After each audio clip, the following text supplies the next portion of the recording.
warahmatullahi wabarakatuh. Waalaikumsalam. Dan selamat pagi.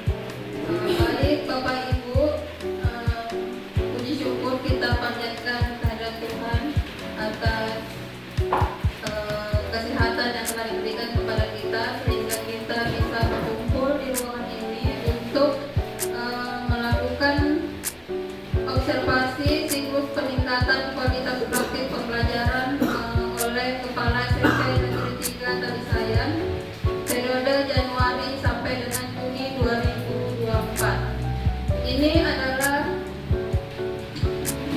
tuntutan dari PMM. Jadi capsek sebenarnya harus diobservasi oleh pengawas, namun kemarin tidak tepat waktunya pas pengawas kesini, jadi kita melakukan observasi dengan guru-guru saja. Nanti guru yang akan menilai lembar yang akan saya bagikan. Tapi sebelumnya nanti kita akan membentuk 3 kelompok dulu ya. Jadi tolong diperhatikan penjelasannya dengan baik. Apa yang ingin ditanyakan atau apa yang ingin nanti didiskusikan bisa langsung dicatat. Oke, untuk mempersingkat waktu, kami persilakan kepada Bapak untuk Terima kasih untuk moderator yang sudah memberikan waktu dan tempat kepada saya. Sebelumnya saya ucapkan Assalamualaikum warahmatullahi wabarakatuh. Selamat pagi menjelang siang pada teman-teman semua. Bapak Ibu yang saya hormati, puji syukur kita panjatkan kehadirat Allah SWT, Tuhan Yang Maha Esa atas segala rahmatnya, sehingga pada kesempatan ini kita bisa berkumpul di tempat ini dalam keadaan sehat.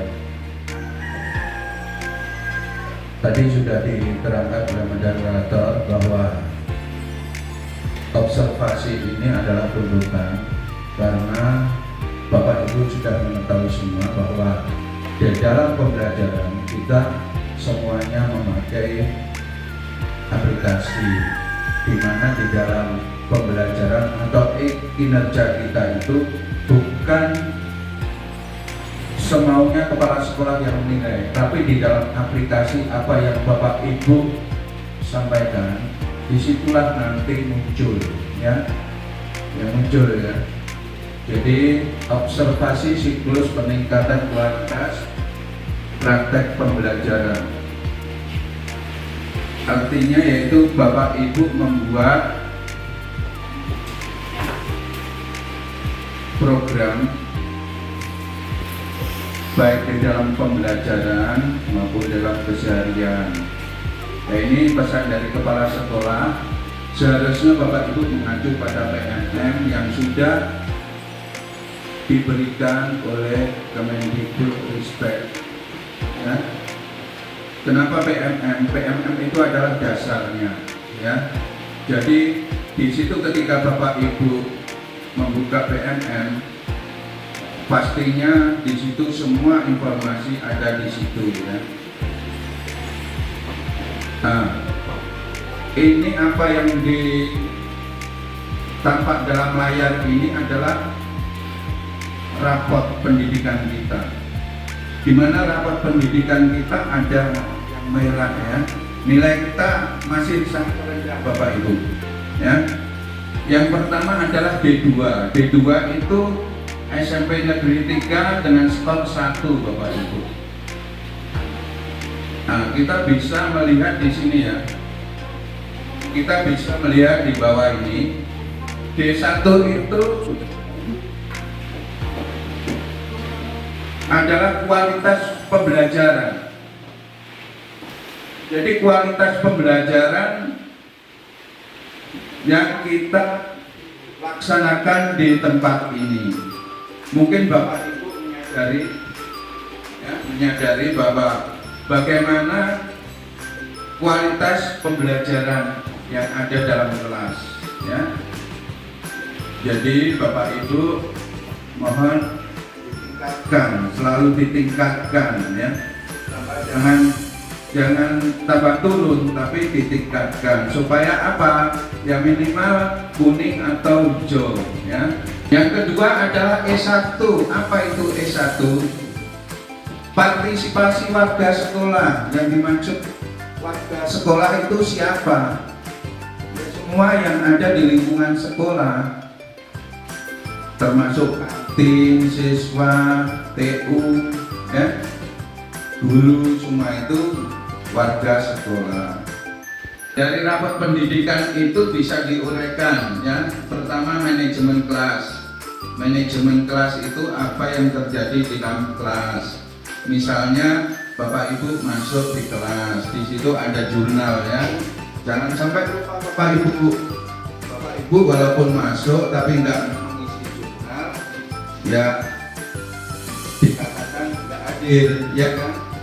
Jadi bukti fisik itu adalah dalam jurnal kelas. Dukungan psikologi. Dukungan psikologis adalah ketika Bapak Ibu masuk ke dalam kelas, itu minimal memberikan motivasi kepada peserta didiknya, ya. Jangan masuk kelas marah-marah melulu, ya. Jadi di dalam kurikulum Merdeka ini, yang namanya merdeka kan bebas, tapi dalam arti bukan berarti dibiarkan, tapi diarahkan menuju segala sesuatu yang terbaik. Metode pembelajaran sangat kurang, ya. Bapak Ibu bisa melihat nanti di YouTube, ya. Intinya walaupun sedikit belajar. Terus terang aja di sini banyak ya yang IT-nya bagus. Jadi nanti metode pembelajaran ini saya mohon Bapak Ibu bisa belajar dari BMM atau YouTube, sekalian mencari, mempelajari sendiri. Bisa nanti dikonsultasikan atau dipecahkan satu dengan yang lainnya. Semua ini adalah pembelajaran, ya. Terus Bu, target perilaku pilihan kepala sekolah. Yang pertama, kepala sekolah memandu diskusi persiapan observasi. Bulan Maret kemarin kita sudah mengadakannya, baik persiapan maupun observasi di dalam kelas, ya kan. Jadi ketika Bapak Ibu diobservasi, karena observasi ini adalah tuntutan, Bapak Ibu jangan terus menghindar. Bapak Ibu merasa senang diobservasi. Yang kedua, kepala sekolah melaksanakan observasi kinerja guru secara efektif dengan menetapkan rating berdasarkan bukti perilaku. Ya, ini kalau bukti perilaku, ya. Jadi ketika Bapak Ibu di kelas, jangan lupa jurnal itu dicatat. Karena jurnal itu adalah bagian pembelajaran, bagian evaluasi kepala sekolah, ya. Nah, ini selanjutnya program kerja kepala sekolah untuk meningkatkan kualitas praktek pembelajaran. Di sini ada beberapa. Yang pertama, membangun tim kerja yang solid. Tim kerja itu apa? Tim kerja adalah gabungan, ya, baik guru, TU, ya, semua warga sekolahan untuk menjadi satu tim. Bapak Ibu tidak bisa memecahkan pekerjaannya sendiri. Minta tolong entah itu TU atau entah itu teman-teman di planning service atau satpam. Tim kerja memudahkan pekerjaan kita. Meningkatkan kompetensi guru, Bosnas atau Bosda itu menganggarkan perjalanan dinas. Ketika Bapak Ibu dipanggil untuk ikut MBMP, itu ada dana transport berupa SPBD, ya kan? Sudah dianggarkan itu Bapak Ibu. Sehingga dengan ikut MBMP itulah jalan meningkatkan kompetensi guru. Ada pengalaman baru, ada nuansa baru yang nantinya akan disampaikan di sekolah supaya Bapak Ibu bisa meningkatkan kompetensinya, ya kan? Selanjutnya melakukan supervisi dan evaluasi secara berkala, yaitu tanggung jawab kepala sekolahnya. Supervisi, melihat bagaimana Bapak Ibu di kelas, ya kan? Jangan ada kepala sekolah masuk Bapak Ibu marah atau gimana, jangan, justru senang lah, ya kan? Karena dengan begitu ada masukan-masukan, ya kan?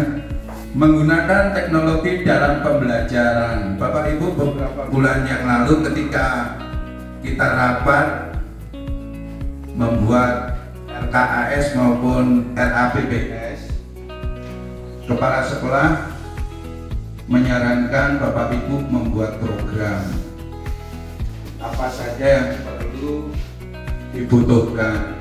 Tentunya dari program atau kebutuhan itu tidak semua di cover karena anggaran sekolah kan terbatas, tidak bisa semua tercover.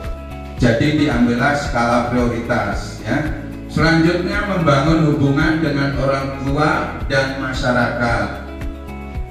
Maksudnya begini, ketika ada peserta didik kita yang tidak masuk, ya kita berkunjung ke rumahnya. Intinya kita pertama silaturahmi, ya. Yang kedua, menanyakan kenapa anaknya sering masuk, ya kan? Yang kedua, masyarakat, ya. Kita terus terang aja, saya di sini, saya dengan Bapak Kepala Kampung memang sudah ada japri sendiri, ya. Artinya sudah ada WA, begitu juga dengan aparat kampung. Jadi setiap ada permasalahan pasti di grup kampung maupun WA dari kepala kampung.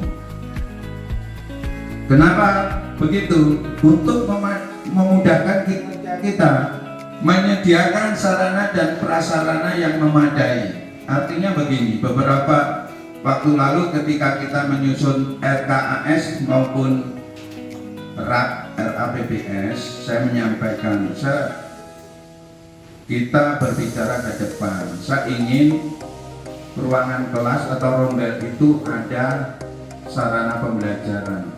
Apa itu sarana pembelajaran? Dalam kelas itu ada minimal ada infocus atau LCD. Jadi kita enak, ya kan? Di dalam menerangkan itu enak. Saya mengusulkan kalau bisa dibelikan AC. Nah, ini kemarin juga saya sampaikan pada pengawas ketika pengawas mengunjungi kita beberapa minggu yang lalu, ya Bapak Ibu, ya. Begitu juga dengan alat peraga. Yang membutuhkan alat peraga ketika nanti kita istilahnya rapat penyusunan RKAS maupun bisa disisipkan, Pak. Jadi di sini baik matematika maupun IPA itu biasanya memakai alat peraga, Bapak Ibu, ya. Alat peraga itulah merupakan sarana kita. Bapak Ibu kalau nggak ada alat peraga yang mestinya ada, jadi kebingungan. Tapi didukung oleh alat peraga, insya Allah akan memudahkan dalam pembelajaran. Di gedung kita sudah dibantu lab komputer. Cuma lab komputer ini komputernya yang belum ada. Jadi kita menunggu. Maksudnya menunggu usulan kita melalui Musrembang. Saya setiap tahun di dalam Musrembang baik SD kampung maupun kecamatan selalu mengusulkannya. Mengusulkan itu di skala prioritas, Bapak. Sekarang membangun budaya sekolah yang positif. Ya, budaya sekolah itu sebelum kita menyuruh anak-anak, ya mestinya kita introspeksi diri kita, ya kan. Misalnya baju kita sudah dimasukkan belum, ya, sudah pakai rapi belum, ya kan. Nah, dari situ nanti anak-anak peserta didik kita juga meniru ketika kita sudah lengkap, ya kan, Anak-anak pasti meniru itu. Tapi ketika Bapak Ibu seenaknya, jadi juga ditiru. Itu salah satu budaya sekolah. Terus membuang sampah, arahkan sampah itu dibuang di tempatnya. Ya mungkin itu aja Bapak Ibu apa yang saya sampaikan.